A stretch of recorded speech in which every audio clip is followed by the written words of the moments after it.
চাকরিতে পুনর্বহালের কোনো উদ্যোগ নিয়েছেন কিনা আমার জানা নেই।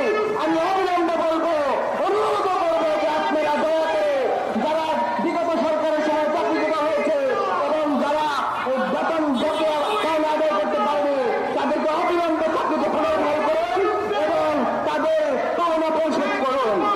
আমি পাশাপাশি এটাও বলবো যে আজকে দেখেন আমরা এখানে দাঁড়িয়েছি, মাত্র দুদিন আগে গাজীপুরে সাংবাদিক টিমকে প্রকাশ্য দিবালোকে জবাই করে হত্যা করা হয়েছে। যদিও গত রাত্রে আমরা দেখেছি মাত্র 3 জনকে গ্রেফতার করেছে, কিন্তু এগুলো আইন আসায় আমরা বিগত দিনে দেখেছি। সাগর নদীকে আপনারা দেখেছেন খুন করার পরে স্বরাষ্ট্রমন্ত্রী বলেছে মাত্র 48 ঘন্টার মধ্যে তাদেরকে গ্রেফতার করে বিচারে আওতানো হবে। 48 বছরের কাছাকাছি হয়ে গেল, তারা করবে না, কারণ তাদেরই বিষয় তারা ছিল। কিন্তু আমরা দুঃখ আতঙ্ক শুনে বলতে চাই, এই আওয়ামী সরকারের পতনের পর 1 বছর অতিবাহিত হলো, কেন সেই খুনিদেরকে ধরে গ্রেফতার করে তাদেরকে বিচারে আওতানো হচ্ছে না?